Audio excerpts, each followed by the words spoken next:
God's doing an amazing work. Can you say a gentle amen to that? He's doing an amazing work.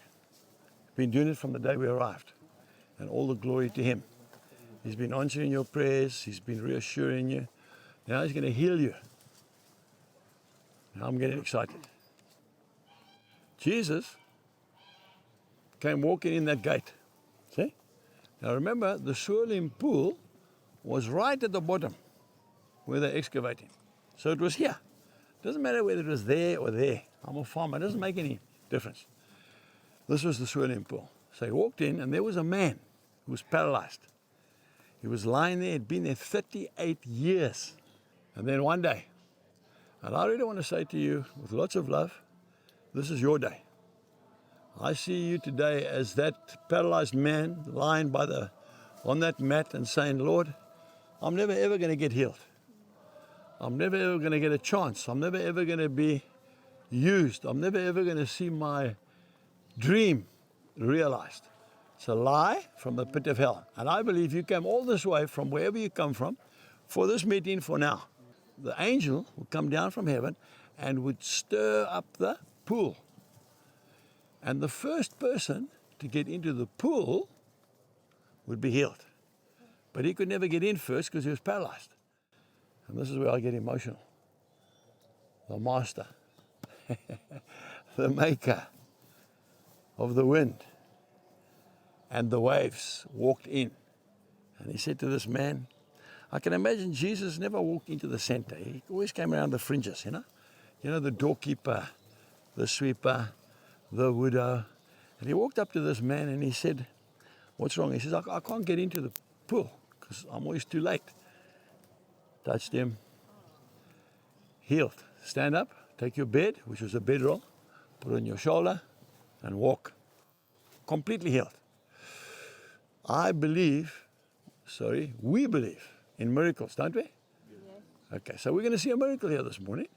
Okay, that's what we came for. At Shalom Ministries, we've got a favorite saying. One genuine miracle equals 1,000 sermons. You can't deny a miracle. And I love the Lord. What? You know, Jesus, when he came to a town, he would look around for the poor, the needy, the sick, the rejected, and that's where he'd go straight. He went to the woman by the well. Remember, she was a Samaritan woman. Jews weren't supposed to speak to Samaritan women. They weren't supposed to speak to women. What did he do? He just wrecked the rules completely. He went and sat by the well and he started to talk to her. He told her all about herself. He's here today, by the way. And he wants to speak to you. And he wants to tell you about yourself. All I am is a piece of pipe, a conduit. I don't even know what's coming next. Okay? So this is what's going to happen. It's very exciting. Now I want to qualify something. An evangelist, the tools of his trade are signs, wonders, and miracles. Do you believe that? Mm-hmm. It's in the Bible if you don't believe it. I want to pray for you. I want to lay my hands on you, anoint you with oil, and pray the prayer of faith so that God can set you free. Not only physically. Some of us need to be set free from ourselves. Your biggest enemy, son, is yourself. It's not the devil. He was defeated on the cross. We'll see that this afternoon when we go to the garden tomb. It's empty. The biggest fear that we have got is ourselves. My biggest attack, even to this day, after 46 years of preaching, is myself. Every time I want to do something, the devil says to me, it'll never work. You're making a fool of yourself. Don't do that. You don't have to do that. You've already done it. Just be quiet. And I want you to try and concentrate just for a minute, because it's for you. It's not for me. I'm just doing what God says. You know, you can receive as much as you want. Some people go into a healing meeting, they'll come out the healing meeting the same way they went in. You know why? No faith. Now, faith comes by hearing, and hearing by the word of God. I'm telling you, if you've got a hunger and a desire, like that woman who had an issue of blood for 12 years, spent all her money, had nothing left, and she saw the man from Galilee was coming past. Man, I wanted to cry when I heard that. She said to herself, I am going to touch the hem of his garment. And if I can get to touch the hem of his garment, pushing through the crowd, just to touch the hem of his garment, I'll be healed. That's what she believed. What happened? She was going through, touched his garment. Jesus spun around, said to the disciples, who touched me? The disciples said, Lord, people are pushing you from all over. No, somebody touched me. And then the woman started crying, it was me, Lord. He said, go in peace, woman. Your faith has made you well. Your faith has made you well. I'm going to tell you a little story, which Tommy reminded me of today, because he was there with me, and maybe one or two of you younger people were there. In South Africa, there's a university called Potchefstroom. We were invited there by the students to go and speak. Tommy was driving me from Vereeniging to Potchefstroom. Halfway along the road, we got a message via the university. The rector of the university said, we can't go there. So we said, what do we do? I said, Tommy, do we turn around, we go back? Just after, there's another phone call came from a student. Man, I love students. What? They've got soft hearts, they're open. A student phone said, don't worry, please come. We've made another plan. We've gone to the biggest church in Potchefstroom, and we're going to have the meeting there. When we arrived, I didn't know. I said, what the heck is happening there? He said, these are the cars for the students. They filled the church to the brim. And outside the church, they put up big side screens and speakers, and the students are sitting all over the grass, correct? Correct.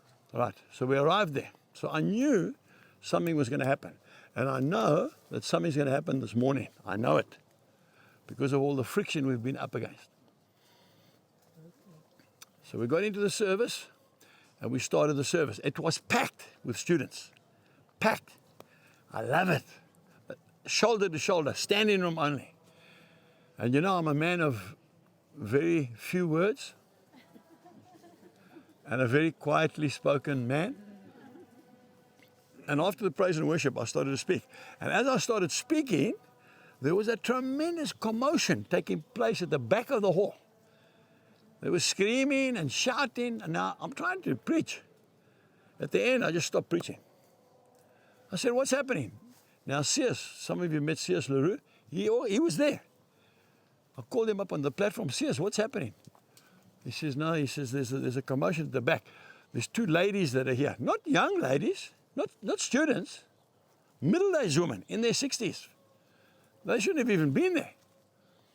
I said, what's happened? He said, no, there's been a miracle happen. I said, bring them up. So they came up the aisle, and I want to tell you ladies, I know when you ladies really cry. They were weeping. The tears were running down their faces. They came to the front. I stopped the message because I knew the Lord was now in control. Well, that's one thing I have learned over 46 years. When the Holy Spirit moves in, you shut up and you listen. Okay, I said, bring them onto the platform. They stood on the platform, both of them crying their eyes out. I said, what is happening? She said, we came to this service, the two of us. I was pushing this lady in a wheelchair. She had had a stroke right down her one side. Her leg, her arm, she couldn't move. Okay? And I was pushing her, and this woman was standing there with both her hands in the air, just weeping. She'd walked up onto the platform, instantly healed. As I walked out there, eventually tried to get out, because they just didn't want to leave. So we pushed our way out. Young girls, beautiful young students, 18, 9, 20, were running up to me. You were there. Yes. I never mentioned anything about anything. From tonight, we are not sleeping with our boyfriends ever again until our wedding day. I never told them they shouldn't do that or anything. That is the presence of God. See, when Peter saw the miracle that Jesus performed with the fish, not the one that we spoke about the other day, the one before that, he was so overcome. He started weeping. He said, Lord, get away from me. I'm an unclean man. Because they saw the power of God. I want to tell you that the power of God is in this place right now. So I want to say to you something. What I've realized in my own life, it is so important to make sure that your heart is always clean. That you've got no hidden agendas. You're not doing something you shouldn't be doing. You're not breaking the law. You're not smuggling in this. Because when you do that, our God is a holy God. Okay? See, last night there's a couple got married.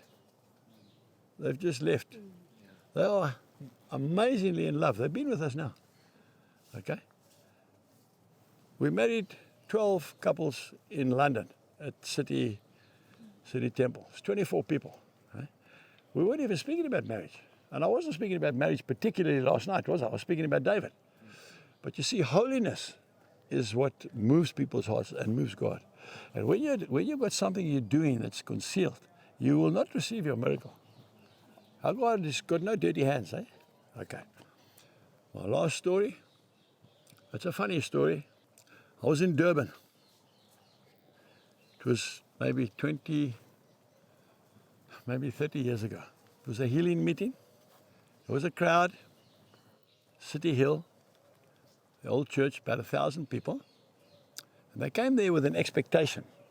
I preached a simple message like I'm doing now. I'm preaching, by the way, just in case you didn't know that. Okay? Because to me, preaching is telling stories.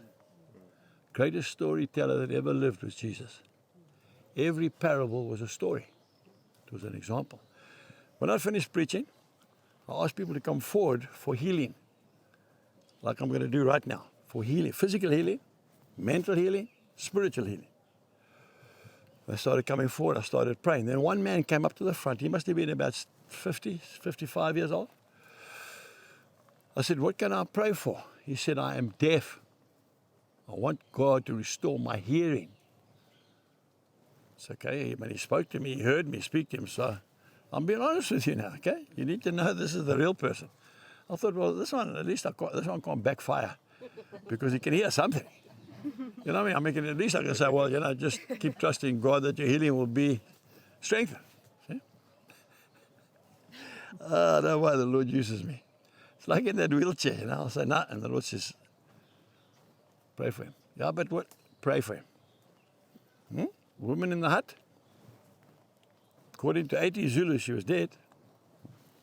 Pick her up. So this man, I said, okay, let's pray now. Everybody's watching. So I'm very bold. I'm ready for it. So I walk up, and just before I lay my hands on him, he takes 2 hearing aids out of his ears. They were fleshly colored hearing aids with no leads. Now, I'm at the point of no return. I can't pull out of this one. Now I'm saying, Jesus, I really need you here. But he was already there. Laid my hands on him. I prayed for him. Now, I believe it's the way we work. We don't just pray. By the way, this morning, I'm just going to pray. In a service like that, people want to see evidence. So when I prayed, we'll say his name was Johan. Can't remember his name. I said, okay, now you could drop you could hear a pin drop. So I said to him, okay, Johan, I want you to walk 50 paces down the aisle, and I want you to stop, and I want you to face the wall. And I'm going to call your name quietly, and then I want you to turn around. So he walks, stops. I'm saying, Jesus, please help me. I said, Johan, span around. Wow, the crowd went mad. I said, Johan, go 100 paces, it's a big church, go right to the end, to the wall. Now the people are really getting agitated. To the wall, he's standing with his face on the wall. Quiet voice. Johan, span around again. People went ballistic, clapping and all the rest of it. So I took his hearing aids and I put them in my pocket. Because in those days, those young days, my quiet time looked like a witch doctor's office, I had wheelchairs in there hanging from the roof. I had crutches, and my wife Jill was really agitated. Now, when I went home, I took him out and I said to Auntie Jill, I said, look what I got. She said, those things are not coming into my house. Now, in those days, I never had a geyser. I had an old-fashioned donkey boiler, 44-gallon drum, and we used to put fire underneath. So I walked out and I chucked him in the fire. Finished, done, gone. Man was healed. Monday morning, the pastor of our church, the youngster that was there, he phones me up. He says, Uncle Angus, Yeah, he says, I've got a guy on the phone here. I said, oh, yeah? Yeah, he's just saying he would like his hearing aids back. I said, why? He said, because they cost 20,000 rand. In those days, that's 30 years ago.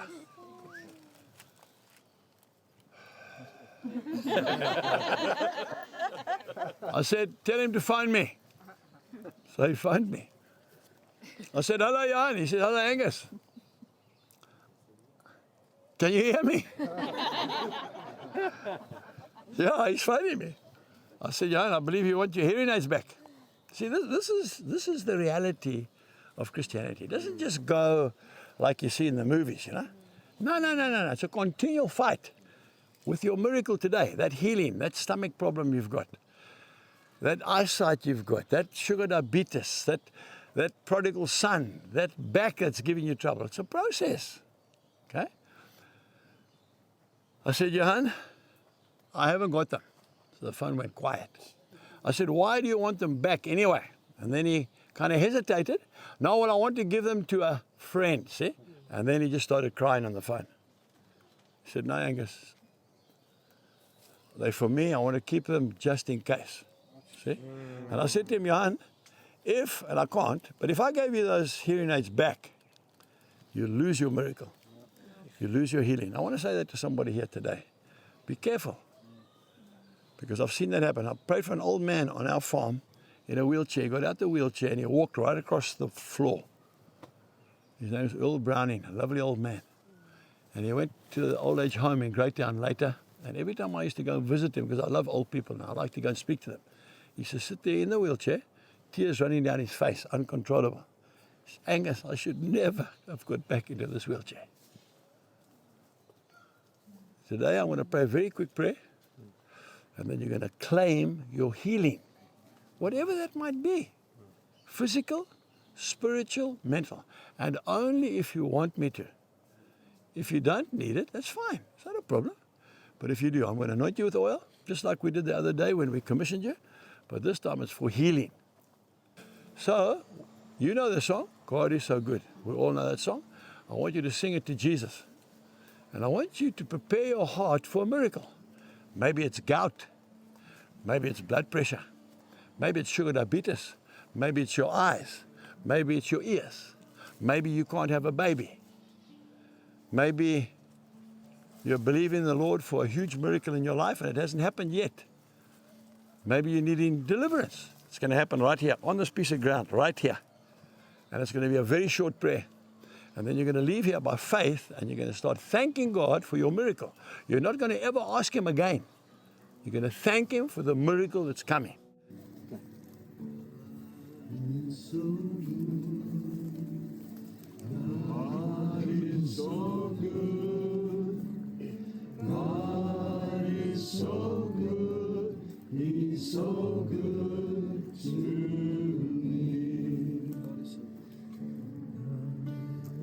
God is so good. God is so good. God is so good. He's so good to me. He took my sin. He took my sin. He took my sin. Raise your hands to the sky. He took my sin. He's so good to me. Now I'm free. Now I am free. Now I am free. Now I am free. He's so good to me. God is so good. He took my sins. Now I am free. He's so good to me. Feel that gentle breeze? Can you feel that gentle breeze? Can you feel it? Look at it. Can you feel it? Can you feel it? Now don't let the devil tell you it's a coincidence. It wasn't blowing just now.